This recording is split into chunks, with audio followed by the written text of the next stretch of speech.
Shabbat Shalom again. And let me convey how sorry I am not to be able to join you in person for this meaningful and joyful Shabbat. I guess I was wrong after all this time about the rabbinical force field that I assume protected one from getting COVID. So I'm at home recovering with symptoms that are unpleasant, but not more than that. Thank you for your understanding. I want to emphasize having tested COVID positive just yesterday evening on the same day that our country memorialized the 1 million Americans claimed by COVID, that I regard myself fully as one of the lucky ones. I therefore ask that you direct your concern and caring not to your rabbi, but to your fellow countrymen and a hurting global community. Not everyone has been so fortunate as I to accept vaccines and boosters and thereby to avoid and mitigate the worst that this disease has inflicted on us. So if you must reach out with concern, find others who have suffered loss, and please direct your love and compassion to them. On this Chai Society Shabbat, let's remember that Chai, life, is a precious blessing from the Creator that we must safeguard with our lives. And now please join me on a little trip down memory lane. My first day of Hebrew school was an exercise in bewilderment. I was a fourth grader at Congregation Knesset Israel in Allentown, Pennsylvania, KI, and I had been enrolled in Sunday morning religious school since kindergarten, having graduated with honors from the nursery school of the JCC of the Lehigh Valley. But now it was going to be every Tuesday and every Thursday afternoon, 4 to 6. It was early September, and it was hot, and there was no AC at KI. Our teacher, Penina Avitzur, brusquely marched into class as only an Israeli Hebrew school teacher can, proceeded to take chalk, and filled the entire blackboard with a single Hebrew letter, Aleph. "It has no sound," Mrs. Avitzur explained. Aleph. Now, what kind of a deranged letter was this? It was literally unsound. "Well, that's stupid," replied Chad Obensky, who, among other fourth grade Hebrew school shenanigans, managed that same month to dislocate my finger in a case of what happens when you combine too much sugar after school with those old school sliding wood wall panels that separated classrooms. "It takes the sound of whatever vowel you put under it or next to it," said Mrs. Avitzur. This did nothing to clarify matters. Wait, vowels aren't letters?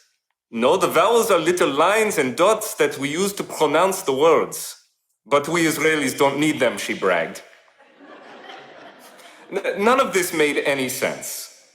So back to Aleph, a letter that makes no sound, but which is the first and therefore most important letter of the Aleph Bet.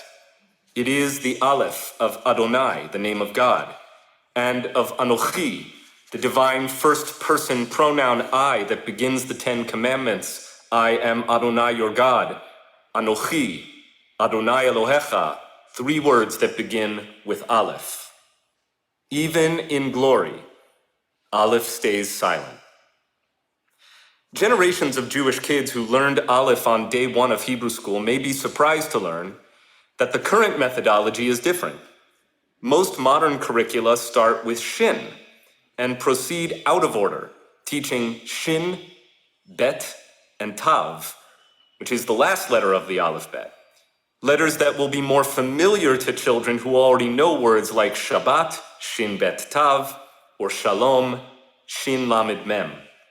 Kids can pick up these letters quickly, and you don't have to get them to wrap their heads around a letter that makes no sound, an unsound letter, a letter that hides in plain sight.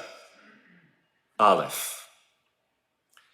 There is a silent Aleph hiding not at the beginning but at the end of an important word that pops up in this week's Torah reading from Parashat Kedoshim, and especially throughout the book that we are reading this time of year, Leviticus. That word is chet, spelled chet, tet, aleph, which is usually translated sin, and which actually comes from archery, where it means to miss the target. Chet, chet te aleph. Chapter 22 of Leviticus, where it's found this week, explains the roles and responsibilities of the Kohanim, the biblical priests. The priests, verse 9 commands, should perform my service, meaning service of or for God, in such a way that they do not incur chet, so that they do not sin or miss the mark.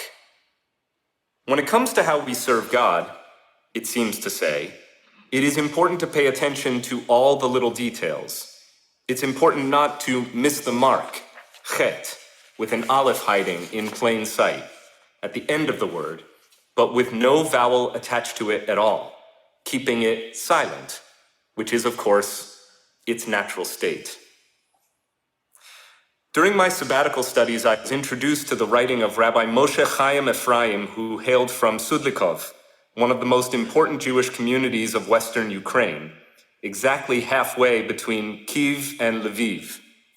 Rabbi Moshe Chaim Ephraim of Sudlikov was born in 1737 into the home of his maternal grandfather, the Baal Shem Tov, the founder of Hasidism, and he lived with him until the age of 12.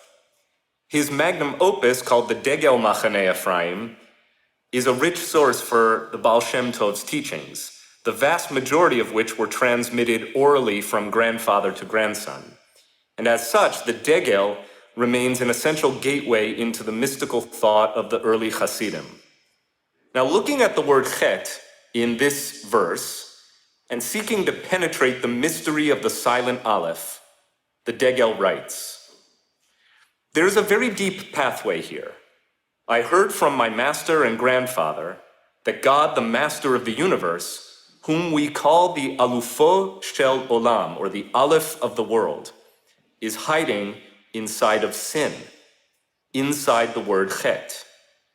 What my grandfather meant is that the Aleph is not revealed or discernible in speech, it is swallowed up at the very end of the word. And in order to comprehend this, he continues, we must understand that whenever we commit a transgression, God forbid, the awareness of God abandons us. And in that moment, we imagine that God has left the world and is not paying attention. But this is total falsehood, because God's attention is always present, even in our sin, even when we miss the mark. The Holy Blessed One is in fact right there in front of us in our transgression. But God remains in a state of concealment and hiddenness. So let me summarize the basic idea. God, the omnipresent one, is just that, all present, always present, even when concealed or silent like the Aleph. God is present, not only in the synagogue, in the soaring Kedusha of the morning prayers, in the mountaintop vista and the Pacific sunset, in the birth of a healthy baby, Mazel Tov to Larry and Celia and Dan and Ruthie, or in the final breath of a great-grandparent taking gentle leave of the world. These moments that inspire awe and connection, what we call the numinous, the moments that pull back the curtain of mundane existence to reveal something of the divine mystery animating all experience. This must be what Blake meant, not the rabbi, but the poet, when he wrote, to see a world in a grain of sand and a heaven in a wildflower, hold infinity in the palm of your hand and eternity in an hour. Or maybe even it's what Dylan was alluding to in the phantasmagorical imagery of Mr. Tambourine Man, where the invitation, play a song for me, opens up a doorway to cosmic revelation, and take me disappearing through the smoke rings of my mind, down the foggy ruins of time, far past the frozen leaves, the haunted, frightened trees, out to the windy beach, far from the twisted reach of crazy sorrow, yes, to dance beneath the diamond sky with one hand waving free, silhouetted by the sea, circled by the circus sands, with all memory and fate driven deep beneath the waves, Let me forget about today until tomorrow. Yes, says Blake. Yes, says Dylan. The omnipresent is always present. And so the Degel teaches, for God to be truly omnipresent means present in the moments that do not strike us as inspiring or uplifting, or even particularly mysterious. Also present in the dry cleaning and the haircuts, the dishwashing and the diaper changes, the water cooler conversations and the Zoom meetings, the argument with your spouse or your parent or your child, when the internet goes down and the basement floods, and I could go on, but I won't. And perhaps strangest but truest of all, even present when we miss the mark, when we transgress, when we sin. There too hides the Aleph, silent, perhaps, swallowed up at the end of the word, perhaps, the littlest portion of the deed, perhaps, but there all along, nonetheless. How so? When we miss the mark, the Degel teaches, we do so because, above all, we failed to acknowledge God's presence in the world without us and within us. We transgress precisely because we fail to see how our deeds, our choices, both good and bad, are not isolated events but have cosmic aftershocks, like a stone thrown into a pond, rippling outward toward eternity.